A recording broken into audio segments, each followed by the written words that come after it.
Hello students, welcome back to the next video of Vedanta Commerce. आप सभी का स्वागत है वेदांता कॉमर्स ऑनलाइन प्लेटफॉर्म पे। आज हम लोग कंपनी अकाउंटिंग का कुछ ऐसे क्वेश्चन डिस्कस करेंगे जो कि एग्जामिनेशन पॉइंट ऑफ व्यू से इम्पोर्टेंट है और साथ ही साथ इस तरीके का क्वेश्चन आपको कहीं ना कहीं प्रॉब्लम क्रिएट करता है। तो अगर कॉन्सेप्ट बिल्डिंग की बात करें तो कॉन्सेप्ट हम लोग ऑलरेडी ले चुके हैं, बट जब तक आप मल्टीपल क्वेश्चंस प्रैक्टिस नहीं करते हैं तब तक आपको प्रॉब्लम फेस करना पड़ेगा, है ना। तो चलिए आज के वीडियो में बहुत सारे कुछ क्वेश्चंस डिस्कस करेंगे ताकि आपको और भी क्लियरिटी मिले और आपको और भी कॉन्फिडेंस आए ताकि आप एग्जामिनेशन में एक अच्छा स्कोर कर सकें। तो चलो शुरू करते हैं। तो आपके सामने है क्वेश्चन नंबर 17। क्वेश्चन नंबर 17 एक अच्छा क्वेश्चन है, चलिए देखते हैं क्या कह रहा है। देखिए, शेयर में आपको हम पहले ही बताएं कि शेयर का कोई भी क्वेश्चन हो सबसे इंपॉर्टेंट रोल प्ले करता है कि आप क्वेश्चन समझ पा रहे हैं कि नहीं। अगर आप क्वेश्चन समझ ले रहे हैं तो सब कुछ चंगा है, और अगर क्वेश्चन समझने में प्रॉब्लम है तो भाई बहुत प्रॉब्लम है, फिर तब तो क्वेश्चन भी नहीं बनेगा आपसे। तो चलिए देखते हैं। A company forfeited 100 equity share of 100 each issued at a premium of 50% to be paid at the time of allotment। एक कंपनी है जो 100 शेयर फॉरफिट कर रहा है। कोई बंदा होगा जो 100 शेयर खरीदा होगा और हर शेयर का दाम कितना है, 100 रुपया, और इशूड एट 50% प्रीमियम, यानी कि 50% प्रीमियम, यानी कि 150 रुपया रेट हो गया। 100 रुपया फेस वैल्यू और 50 रुपया प्रीमियम। कंपनी ये पैसा कैसे मांग रहा है? तो कंपनी ये पैसा मांग रहा है कुछ इस प्रकार से, देखते हैं क्या बोल रहा है ना। तो क्वेश्चन अगर क्लियर है तो सब क्लियर हो जाएगा आपको। कह रहा है to be 50% to be paid at the time of allotment, on which first call money 30 rupees per share was not received। First call money का रेट आपको दे रहा है। फर्स्ट कॉल मनी का रेट कितना है, 30 रुपया, ठीक है। एंड फाइनल कॉल मनी 20 रुपया, not yet made. Not yet made कहने का मतलब फाइनल कॉल आपका 20 रुपया है और अभी तक कंपनी मांगा नहीं। मतलब कि कंपनी कौन कौन सा पैसा मांगा है? तो एप्लीकेशन का पैसा मांगा है, अलॉटमेंट का पैसा मांगा है, फर्स्ट का पैसा मांगा है और सेकंड का पैसा अभी तक नहीं मांगा है, ठीक है। इस बात को आप ध्यान में रखेंगे, यानी कि कॉल्ड अप जो है आपका फर्स्ट कॉल तक ही है। These share were subsequently reissued, company 100 share forfeit करके रीइशू कर दी 70 रुपया पर शेयर पे एज 80 पेड अप। देखिए यहाँ पे ये बात समझने वाली बात है, आप फिर से समझिएगा। ये पॉइंट जो है मैं जो हाईलाइट कर रहा हूँ ध्यान से समझिएगा। These share were subsequently reissue, reissue कर दिया गया, बहुत अच्छी बात है, रीइशू कर दिया गया 70 पर शेयर, 70 रुपया पर शेयर के हिसाब से, यानी कि 80 पेड अप। 80 पेड अप कहने का मतलब 80 रुपए का शेयर बोल के 70 रुपए में दे दिया गया। 80 पेड अप कहने का क्या मतलब, जैसे मान लीजिए मैं कंपनी हूं, है ना, मैंने 100 शेयर फॉरफिट किया। हम एक कस्टमर को बुलाए, एक शेयर होल्डर को बुलाए, बोले देखो बाबू ये मेरे पास 100 शेयर है कंपनी का, आप ये ले लीजिए 80 पेड अप में। 80 पेड अप कहने का मतलब होता है कि 80 रुपया बोल के, आपको पता है यहाँ पे शेयर का वैल्यू कितना है, तो 100 शेयर है, ठीक है ना, और हर शेयर का दाम है 100 रुपया। प्रीमियम अभी छोड़ दीजिए, रीइशू के केस में प्रीमियम जब बोलता है तभी देखिए। अच्छा, 100 शेयर है, हर शेयर का दाम 100 रुपया है। री इशू जो कर रहा है कंपनी, क्या कह रहा है, 80 पेड अप। 80 पेड अप कहने का मतलब कंपनी बोल रहा है ये जो 100 शेयर है 100 रुपए का तो है, मगर 80 पेड अप है, मतलब तुमको 20 रुपया फ्यूचर में और देना पड़ेगा। 20 रुपया फ्यूचर में और देना पड़ेगा। यानी कि हम अगर आपको बुलाएं और बोले कि ये देखो 100 रुपए का शेयर है, 80 पेड अप है। 80 पेड अप मतलब कि 80 रुपया, तो अभी हिसाब किताब क्लियर है, 20 रुपया आपको बाद में देना पड़ेगा, ठीक है। अच्छा, इस 80 रुपया के बदले कंपनी कितना लिया? इस 80 रुपया के कंपनी, इस 80 रुपया के बदले कंपनी लिया है 70 रुपया। ये चीज बहुत बच्चों को समझ में नहीं आता। एक बार हम फिर से रिपीट कर रहे हैं, आप ध्यान से समझिएगा, ठीक है। ये आपके लिए टोटली नया थिंग है, और इसको बहुत ही बारीकी से समझना पड़ेगा। बहुत बच्चे हैं जिसको ये चीज समझ में नहीं आता। दीज शेयर वर सब्सिक्वेंटली री इशूड एट 70 पर शेयर। ये जो शेयर है ना 70 रुपए में बेच दिया गया। सेल कितने में किए? सेल किए हैं 70 रुपए में। चलो कोई बात नहीं। और 80 पेड अप कह रहा है। 80 पेड अप कहने का क्या मतलब? कहने का मतलब 100 शेयर जो है 100 रुपए का तो है, मगर 80 पेड अप है। 80 पेड अप कहने का मतलब जो बंदा ये शेयर खरीदेगा उसको 20 रुपया फ्यूचर में देना पड़ेगा। अच्छा, फिलहाल 80 का बोल कर दे रहे हैं और कितने में दे रहे हैं? 70 रुपए में दे रहे हैं। यानी कि मान लीजिए ये कैलकुलेटर 100 रुपए का है, हम बोले कि ये लो 80 रुपया का हिसाब अभी क्लियर हो रहा है, 20 रुपया तुमको बाद में देना पड़ेगा और 80 के बदले आप 70 हमको दे दीजिए बस। बात समझ में आया? यानी कि कंपनी यहाँ पे डिस्काउंट कितने का दे रहा है? कंपनी यहाँ पे डिस्काउंट दे रहा है मात्र 10 रुपए का। क्यों? क्योंकि 20 रुपया फ्यूचर में वो लेगा। बात समझ में आ रहा है? तो इसको इस तरीके से समझा जाता है। आई होप कि आपको ये जो मेरी बात है वो बहुत अच्छे से क्लियर होगी। ठीक है। अच्छा, अब थोड़ा सा ऊपर समझते हैं यहाँ पर कैलकुलेशन का फंडा। अब देख रहे हो आप कि कंपनी ये फर्स्ट का रेट रखा है और ये सेकंड का रेट रखा है, मगर एप्लीकेशन अलॉटमेंट का रेट हमको नहीं पता है और ना ही एप्लीकेशन का रेट पता है, तो कैसे चलेगा? तो कम से कम इतना तो तुम समझ सकते हो कि अगर फर्स्ट का और सेकंड का रेट आपका 30 प्लस 20 है तो टोटल कितना हो गया? 50 रुपया। आपको पता है टोटल शेयर 100 कितने का है? टोटल शेयर आपका 150 रुपए का है ना? 150 का है ना? 100 प्लस 50, तो 100 प्लस 50 में फर्स्ट एंड सेकंड मिला के कितना हो जा रहा है? 50 रुपया। तो बाकी कितना होगा? 100 रुपया। यानी कि एप्लीकेशन एंड अलॉटमेंट आप मिला देते हैं तो आपका रेट कितना हो जाता है? 100 रुपया। अच्छा, इस 100 रुपये में 50 रुपया फेस वैल्यू और 50 रुपया प्रीमियम है कि नहीं? एक बार फिर से रिपीट कर रहे हैं, ध्यान दीजिएगा। देखिए, ये सब चीजें आपको बहुत जरूरी है समझना। क्वेश्चन में ये सब हिडन चीज है जो कि आप अपने प्रैक्टिस से समझ पाओगे। आपको यहाँ ना एप्लीकेशन का रेट दिया है ना अलॉटमेंट का रेट दिया है, मगर आप निकाल सकते हो। कैसे? क्योंकि आपको पता है कि 100 रुपए का शेयर है, 50 रुपया प्रीमियम, यानी कि 150 रुपया। कितना रुपया? 150 रुपया। 150 में फर्स्ट एंड सेकंड की बात करें तो फर्स्ट एंड सेकंड का रेट हमको पता चल गया 30 और 20 50 रुपया। तो बाकी का एप्लीकेशन एंड अलॉटमेंट का रेट कितना हो जाएगा? 150 रुपया, सॉरी 100 रुपया। और 100 रुपए में आपको पता है 50 रुपया का प्रीमियम है, तो 50 रुपया क्या है? Face value. 50 रुपया क्या है? Face value. ठीक है। अच्छा, क्वेश्चन क्या कह रहा है ये थोड़ा समझो। क्वेश्चन ये कह रहा है कि बंदे ने फर्स्ट कॉल का पैसा नहीं दिया, फर्स्ट कॉल का पैसा नहीं दिया, और बंदे और कंपनी तुरंत फॉरफिट कर ली, सेकंड कॉल अभी मांगी ही नहीं। क्वेश्चन बहुत छोटा है मगर बहुत डीप है ना? सबसे पहले तो हम निकाले कि एप्लीकेशन एंड अलॉटमेंट दोनों मिला के, एप्लीकेशन एंड अलॉटमेंट दोनों मिला के रेट कितना है? 100 रुपया, जिसमें कि 50 रुपया फेस वैल्यू है और 50 रुपया प्रीमियम है।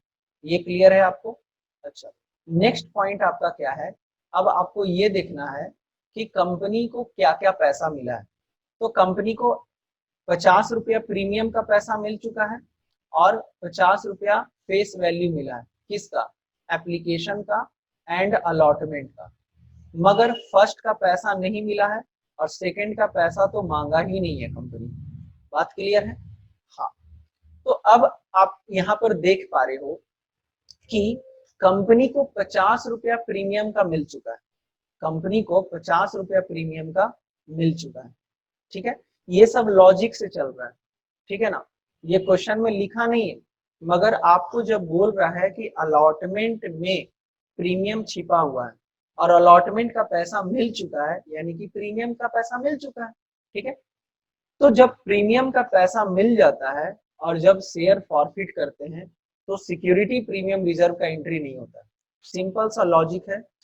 एक बार मान लीजिए हम कंपनी है और हम कंपनी का अकाउंटिंग कर रहे हैं और मेरे शेयर होल्डर अगर हमको सिक्योरिटी प्रीमियम रिजर्व का पैसा दे दिए हैं तो उस पैसे को फॉरफीचर के केस में एंट्री नहीं करेंगे तो उस प्रीमियम का एंट्री नहीं होगा। क्यों नहीं होगा? क्योंकि सिक्योरिटी प्रीमियम रिजर्व का पैसा मिल चुका है और वो सिक्योरिटी प्रीमियम रिजर्व में चला गया, तो प्रीमियम का पैसा का जिक्र नहीं होगा। यानी कि फॉरफीचर में जब भी जिक्र होता है तो किसका जिक्र होता है? सिर्फ और सिर्फ फेस वैल्यू का। किसका जिक्र होता है? सिर्फ और सिर्फ फेस वैल्यू का। और फेस वैल्यू कितना है? 50 रुपया। 50 रुपया ये है जो कि मिला ही नहीं है, और एक 50 रुपया जो मिल चुका है। बात क्लियर है? चलिए, अब इसको ध्यान में रखते हुए हम लोग एंट्री पास करते हैं। ठीक है, चलिए। तो नेक्स्ट कह रहा है आपका, अब आपको जर्नल एंट्री पास करना है ना, जर्नल एंट्री पास करना। तो डायरेक्ट आपको फॉरफीचर का ही जर्नल एंट्री पास करना है। तो क्या होगा? सबसे पहला entry, share capital. Share cancel कर रहे हैं, 100 शेयर है और हर शेयर पे कॉल्ड अप, हम लोग यहाँ पे कौन सा अमाउंट से मल्टीप्लाई करते हैं? कॉल्ड अप से। और बताओ कॉल्ड अप कितना है? तो कॉल्ड अप है मेरे दोस्तों, called up application and allotment का अगर जोड़े तो 50 रुपया है, क्योंकि ऐसे एक्चुअली में 100 रुपया है। 50 रुपया प्रीमियम और 50 रुपया फेस वैल्यू, मगर चूंकि प्रीमियम का पैसा मिल चुका है तो हम लोग इसका जिक्र नहीं करेंगे। तो एप्लीकेशन एंड अलॉटमेंट का 50 रुपया मांगा है कंपनी, और फर्स्ट कॉल का कितना मांगा है? 30 रुपया। तो टोटल कितना मांगा? 80 रुपया। सेकेंड कॉल का जो 20 रुपया है वो मांगा ही नहीं है, लिखा है ना क्वेश्चन में नॉट कॉल्ड अप। तो इसका मतलब कंपनी कॉल्ड अप कितना की है? मात्र 80 रुपया। तो अब कंपनी क्या करेगा? 80 रुपए से डेबिट करेगा। ठीक है, आपको हम बताए हैं कि जब भी कॉल्ड अप डेबिट कितना से करते हैं? उतना ही पैसा से जितना पैसा मांगा गया है। कंपनी मात्र फेस वैल्यू कितना मांगी है? 80 रुपया। तो 80 रुपया लिखेंगे तो कितना हो जाएगा? 8000 रुपया। टू शेयर फॉरफीचर, कितना पैसा बचाया है? तो कंपनी फॉरफिट की है। देखो, वो उस बंदे ने जो 100 शेयर लिया है, एप्लीकेशन एंड अलॉटमेंट दोनों का पैसा दिया है 100 रुपया मिलाकर, जिसमें कि 50 रुपया प्रीमियम है, 50 रुपया फेस वैल्यू। मगर आपको पता है प्रीमियम का पैसा जो उसका दोबारा एंट्री नहीं होगा। तो कंपनी फेस वैल्यू कितना बचाया है? फेस वैल्यू बचाया है 50 रुपया। तो 100 के हिसाब से 50 रुपया कितना हो जाएगा? 5000 रुपया। अच्छा, जो पैसा नहीं मिला है तो आप दो चीज लिख सकते हैं। आप कभी कभी बुक में देखोगे तो लिख देगा कॉल्स इन अरियर। क्या लिख देगा? Calls in arrear. या फिर आप शॉर्ट, इस तरीके का शॉर्ट क्वेश्चन में आप ये भी लिख सकते हैं, टू शेयर फर्स्ट कॉल। क्या लिख सकते हैं? शेयर फर्स्ट कॉल, ये भी आप लिख सकते हैं। बात समझ में आया? कितना? तो 100 शेयर इंटू 30 रुपया। फर्स्ट कॉल का रेट है 30 रुपया, तो कितना हो जाएगा? 3000 रुपया। ये आपका सबसे पहला एंट्री। ठीक है, आई होप कि आपको क्लियर होगा। चलिए, फॉरफिट तो हो गया, अब नेक्स्ट एंट्री हम लोग पास करते हैं। नेक्स्ट एंट्री किसका होगा? तो नेक्स्ट एंट्री होगा री इशू का। री इशू में bank account DR, bank account DR, कितना शेयर री इशू हो रहा है? पूरा का पूरा। कंपनी कितने में बेच रहा है? 70 रुपए में बेच रहा है, तो 7000 रुपया। कंपनी 80 रुपया के बदले 70 रुपया लिया हुआ है, तो 10 रुपए का डिस्काउंट, तो लिखेंगे share for future. Share for future कितना हो जाएगा? 100 रुपया इंटू 10 रुपए के हिसाब से डिस्काउंट है, तो टोटल हो गया 1000 रुपया। And to share capital, to share capital कितना से हो जाएगा? तो कंपनी कितना पैसा मांगा है? 100 इंटू 80 रुपया मांगा है ना, 20 रुपया तो अभी नहीं मांगा है, तो 80 रुपए के हिसाब से कितना हो जाएगा? 8000 रुपया हो जाएगा। ये चीज अगर समझ में आ गया तो बहुत अच्छी बात है, क्योंकि ये आज का नया कॉन्सेप्ट है। ठीक है, और लास्ट में कैपिटल रिजर्व को में ट्रांसफर करेंगे। तो कैपिटल रिजर्व में कितना ट्रांसफर होगा? तो देखो, कंपनी को फायदा कितना हुआ? 5000 रुपया, और कंपनी कितने का डिस्काउंट दिया? 1000 रुपए का। तो जो 4000 रुपया बचा हुआ है वो कहाँ चल जाएगा? कैपिटल रिजर्व में। तो लिखेंगे share forfeiture to capital reserve. Amount कितना हो जाएगा? 4000 एंड 4000। आई होप कि आपको ये क्वेश्चन बहुत अच्छे से क्लियर होगा। चलिए, तो नेक्स्ट क्वेश्चन है आपका क्वेश्चन नंबर 22। ये भी बहुत अच्छा क्वेश्चन है ना। क्या कह रहा है, a share holder applied 10,000 share of 10 each at a premium of 2 रुपया पर शेयर। एक बंदा है जो 10,000 शेयर के लिए अप्लाई किया, शेयर का दाम है 10 रुपया, 2 रुपया प्रीमियम है। He was allotted 8,000 share. Company इसको बोला कि भैया तुमको सिर्फ 8,000 अलॉट करेंगे। कितना शेयर दिया है, सिर्फ और सिर्फ 8,000 शेयर दिया है, ठीक है।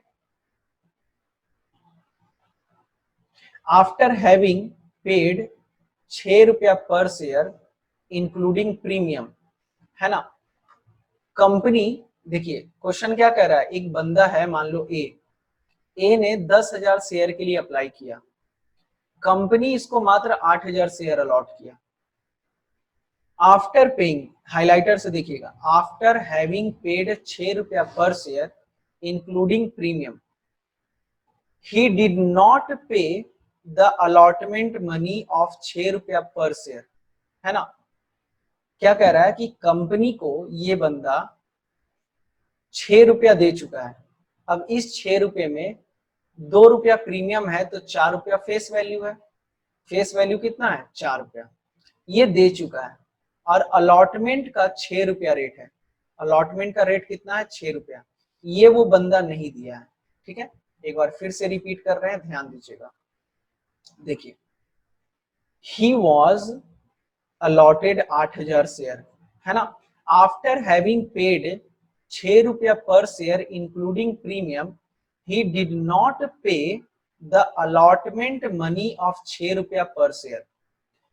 6 रुपया देने के बाद, जिसमें कि 2 रुपया प्रीमियम था, 6 रुपया अलॉटमेंट का भी रेट था, वो नहीं दे पाया। And his share were forfeited, और इसका शेयर फॉरफिट हो गया। Later on the forfeited share were reissued for 70,000 fully paid up. और कंपनी क्या किया, फॉरफिट करके री इशू कर रहा है। कितने में री इशू कर रहा है, तो पूरा का पूरा शेयर 70,000 रुपए में री इशू कर रहा है।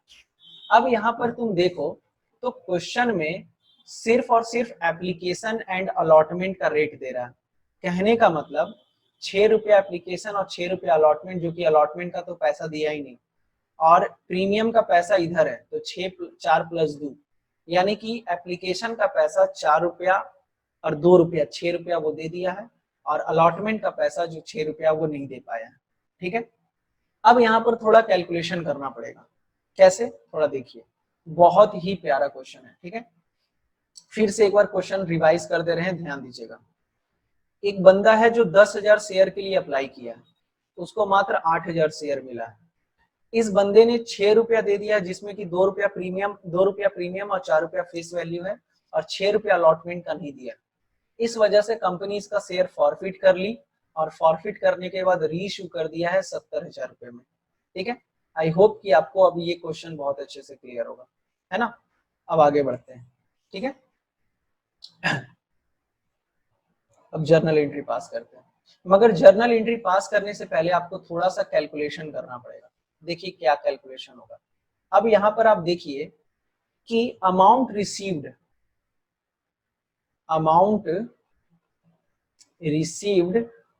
इन एप्लीकेशन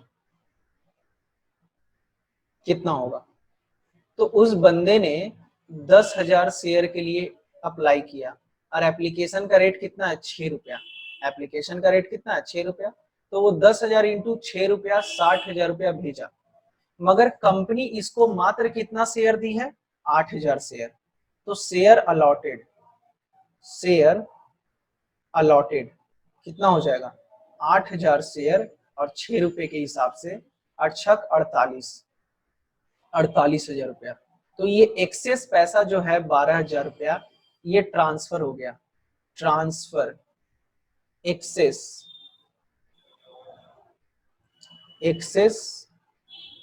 ट्रांसफर्ड टू अलॉटमेंट। कहाँ ट्रांसफर हो गया, अलॉटमेंट में। अब कंपनी इस बंदे से अलॉटमेंट का ड्यू करेगा, अलॉटमेंट का मांगेगा, अलॉटमेंट ड्यू। तो अलॉटमेंट में कंपनी इसको चूंकि 8,000 शेयर दिया है और अलॉटमेंट का रेट 6 रुपया है, तो 48,000 रुपया मांगेगा। मगर आपको पता है ऑलरेडी 12,000 रुपया मिल चुका है, ऑलरेडी 12,000 रुपया मिल चुका है, तो माइनस करेंगे excess of application, excess money of application. Application का जो एक्सेस पैसा था वो तो ऑलरेडी मिल चुका है, तो वो शेयर होल्डर कितना देना चाहिए, 36,000 रुपया। और ये 36,000 चूंकि नहीं दिया है तो हम आप लिख सकते हो यहाँ पे amount not paid, amount not paid. बात समझ में आया? चलिए एक बार फिर से रिपीट कर रहे हैं, ध्यान दीजिएगा। इसी कैलकुलेशन पे पूरा क्वेश्चन का खेल है ये क्लियर तो पूरा क्लियर, ठीक है। चलिए तो एक बार इसको हम रिपीट कर रहे हैं, थोड़ा कैलकुलेशन को ध्यान में रखिएगा। अगर ये कैलकुलेशन क्लियर है तो पूरा क्वेश्चन क्लियर हो जाएगा। देखिए उस बंदे ने टोटल 10,000 शेयर के लिए अप्लाई किया था, 6 रुपए के हिसाब से 60,000 रुपया वो दिया। कंपनी उसको मात्र 8,000 शेयर दी 6 रुपए के हिसाब से, यानी कि 48,000 रुपए का तो हिसाब हो गया। बाकी का जो 12,000 रुपया एक्सेस था वो अलॉटमेंट में ट्रांसफर हुआ। तो कंपनी जब उससे अलॉटमेंट का पैसा मांगी तो अलॉटमेंट का रेट कितना है, 8 रुपए, 8 इंटू 6 48,000 रुपया। तो वो बंदा पैसा नहीं दे पाया। मगर आपको पता है उस बंदे का 12,000 रुपया ऑलरेडी मिल चुका है, तो मात्र कितना पैसा नहीं दिया है, 36,000। यानी कि वो जो शेयर खरीदा है 36,000 रुपया अगर दे देता तो सब बैलेंस रहता, मगर वो 36,000 नहीं दे पाया और उसका शेयर क्या हो गया, फॉरफिट हो गया। अगर ये कैलकुलेशन क्लियर है तो अब आपको जर्नल एंट्री समझने में प्रॉब्लम नहीं होगा। तो चलिए जर्नल एंट्री पास करते हैं, ठीक है। देखिए सबसे पहला जर्नल एंट्री क्या होगा, शेयर कैंसिल कर रहे हैं तो शेयर कैंसिल करने का एंट्री होता है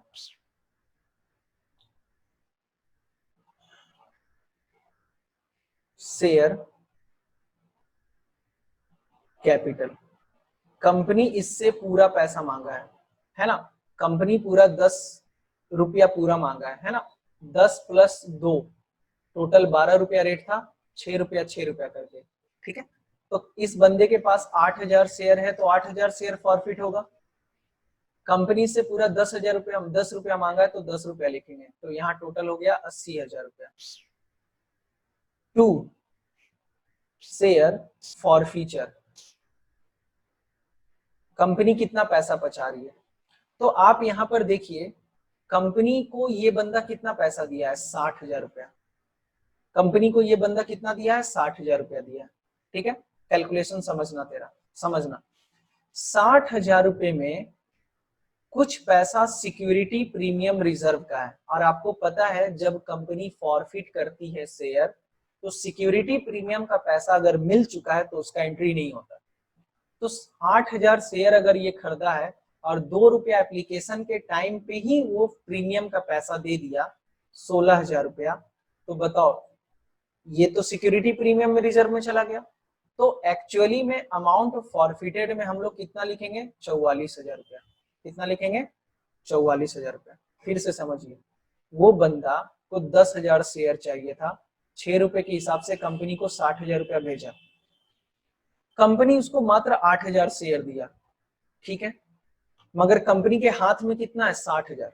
चलो ठीक है 60,000 रुपया है, कंपनी पूरा 60,000 बचाया है, नो डाउट इसमें। मगर आपको पता है कि एसपीआर में जो पैसा चला गया उसका एंट्री नहीं होता, तो 8 दूनी 16,000 तो एसपीआर में चला गया, तो एंट्री कितना का होगा, 44,000 रुपए का। कहने का मतलब शेयर फॉरफीचर में हम यहाँ पे अमाउंट कितना लिखेंगे, 44,000 रुपए, ठीक है। अच्छा, जो पैसा नहीं मिला है हम उसके लिए क्या लिखते हैं, या तो कॉल्स इन अरियर लिखते हैं, और या तो इस तरीके के शॉर्ट क्वेश्चन में आप 2 शेयर अलॉटमेंट भी लिख सकते हैं, ठीक है। शेयर अलॉटमेंट भी लिख सकते हैं, और शेयर अलॉटमेंट का वो पैसा कितना नहीं दिया, तो शेयर अलॉटमेंट का 60,000 रुपया वो पैसा नहीं दिया, सॉरी 36,000 रुपया नहीं दिया है, तो 36,000 रुपया हम यहाँ पे लिख देंगे। यहाँ पे अमाउंट कितना हो जाएगा, 36,000 रुपया। ये आपका पहला एंट्री होगा फॉरफीचर का, ठीक है। ये आपका पहला एंट्री है फॉरफीचर का। अब कंपनी इसको री इशू कर रहा है, री इशू कितने में कर रहा है, तो 70,000 रुपए में। क्वेश्चन में बोला है ना कि 70,000 में कंपनी री इशू कर रही है। चलिए कोई बात नहीं, तो एंट्री क्या होगा, second entry bank account DR. ये ऐसा क्वेश्चन है जिसमें तुमको डायरेक्ट अमाउंट दे दिया है कि 70,000 में बेचा जा रहा है। अब बताओ शेयर कितना है, 80,000 शेयर, सॉरी 8,000 शेयर, और हर शेयर का दाम है 10 रुपया, यानी कि 80,000 रुपया लेना चाहिए था, मगर लिया है कितना, 70,000। तो डिस्काउंट कितने का है, 10,000 रुपये का। तो क्वेश्चन आपके दिमाग में रहना चाहिए, अगर क्वेश्चन आपके दिमाग में नहीं है तो फिर पंगा है भाई, है ना, तो फिर आपका पंगा है। तो शेयर फॉरफीचर में आपका कितना हो जाएगा, 10,000 रुपया। टू शेयर कैपिटल, उस बंदे को शेयर दे दिए, कितना शेयर दिए, 8,000 शेयर, और हर शेयर का रेट कितना है, 10 रुपया। तो टोटल 80,000 रुपया यहाँ हो गया, और debit is equal to credit हो गया। इसको घर पे खुद से एक बार जरूर बनाइएगा, तभी इस तरीके का क्वेश्चन आपका टैकल होगा और इस तरीके का क्वेश्चन में कॉन्फिडेंस आएगा। थर्ड एंट्री कैपिटल रिजर्व में, तो share forfeiture to capital reserve, कितना अमाउंट होगा, तो देखिए कितना बचाया है, वो बचाया है 44,000 रुपया, और डिस्काउंट कितना दिया है, 10,000 रुपया, तो अमाउंट कितना चला जाएगा, 34,000 रुपया। 34,000 रुपया ये आपका कैपिटल रिजर्व में चला गया, दैट्स इट। ठीक है, तो आज के क्लास में बस इतना ही। आज के क्लास में हम लोग दो बहुत ही इंपॉर्टेंट क्वेश्चन देखे जो कि एग्जामिनेशन पॉइंट ऑफ व्यू से इंपॉर्टेंट है, और इस तरीके का क्वेश्चन आपको कहीं ना कहीं फंसा सकता है कि अगर आप प्रैक्टिस नहीं किए तो। इस क्वेश्चन को पढ़ने के बाद एक बार घर पे जरूर सेल्फ स्टडी करिएगा और इस क्वेश्चन को दोबारा प्रैक्टिस करिएगा ताकि और भी कॉन्फिडेंस आ सके। ठीक है, टिल देन आज के वीडियो में बस इतना ही। Thank you so much, bye bye, take care.